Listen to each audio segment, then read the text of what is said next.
Greetings, friends. Today, I want to take you back nearly 2,000 years to a city frozen in time.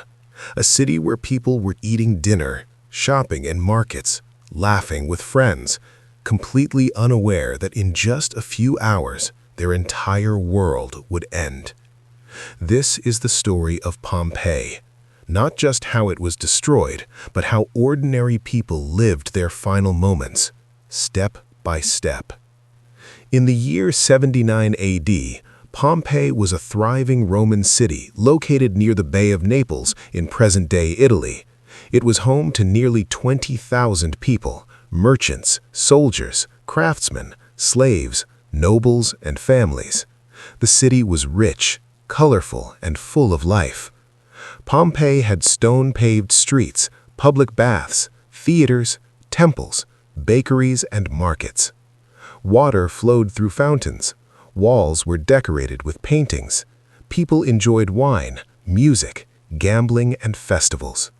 Above the city loomed a massive mountain called Mount Vesuvius. But to the people of Pompeii, it wasn't seen as a volcano. It was simply a mountain, green, peaceful, and quiet. No one living at that time had ever seen it erupt. They had no idea it was one of the most dangerous volcanoes on Earth. For days before the disaster, strange signs appeared. Wells dried up. Animals behaved strangely. But earthquakes were common in the region, and people ignored the warnings. Life went on as usual. On the morning of August 24th, AD 79, the city woke up like any other day. Shops opened, children played in the streets, citizens gathered in bathhouses, meals were prepared. Then, shortly after noon, everything changed. A deafening explosion shattered the sky. Mount Vesuvius erupted with a force so powerful that it sent a massive column of ash, rock, and gas over 20 kilometers into the air. The sky turned black.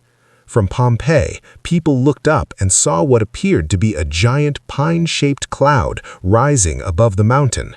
Ash began to fall like snow.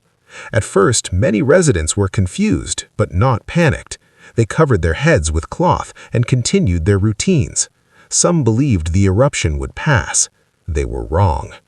Within hours, ash and pumice stones rained down harder and harder. Roofs began to collapse under the weight. Streets filled with debris. Breathing became difficult. Some people decided to flee. Others stayed inside their homes, believing they were safer indoors. As evening approached, the darkness became absolute. The sun disappeared, the air filled with choking ash. Lightning flashed inside the volcanic cloud. Screams were heard. Families clung to each other. Many prayed to their gods. But the worst was yet to come. During the night, Mount Vesuvius unleashed pyroclastic surges, superheated clouds of gas, ash, and rock moving faster than a hurricane and hotter than 500 degrees Celsius.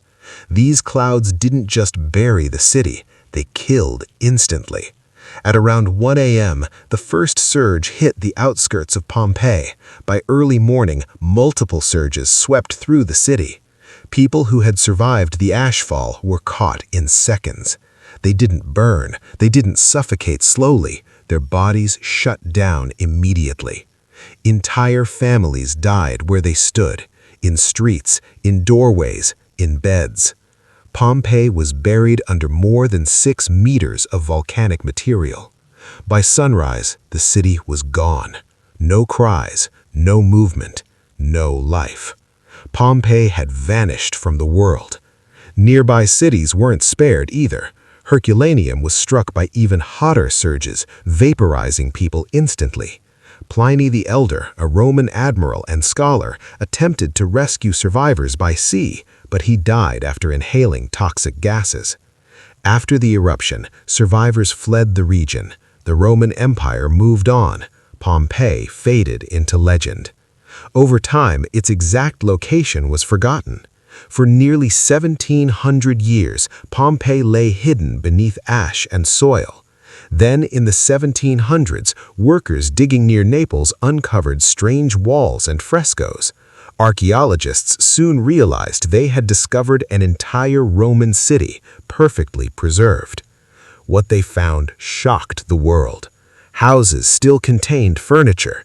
Bakeries still had loaves of bread in ovens. Graffiti covered walls, jokes, insults, political messages. And then, the bodies. As the ash hardened around people, it created hollow spaces where their bodies had decomposed. When archaeologists filled these spaces with plaster, they revealed haunting casts of human beings frozen in their final moments. A man shielding his face, a mother holding her child, a dog chained to a wall twisting in agony. These weren't statues, they were real people. Pompeii became a time capsule of human life and death. Modern scientists have studied the eruption in detail. They discovered that many victims didn't die from lava, but from instant thermal shock. Their organs failed in a fraction of a second. This explains why many bodies appear peaceful, frozen mid-motion. Pompeii taught the world how deadly volcanoes truly are. It changed how scientists understand eruptions. It reshaped disaster preparedness. Even today, Mount Vesuvius remains active. More than 3 million people now live near it. If it erupts again, the consequences could be catastrophic. Pompeii stands as a warning from the past, a reminder that nature does not care about wealth, power, or civilization. Life can stop in a single moment. 2,000 years later, Pompeii still whispers its story through stone, ash, and silence.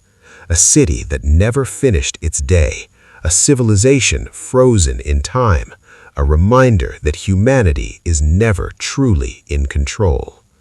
And perhaps that is why Pompeii continues to haunt us, because in its streets we see ourselves.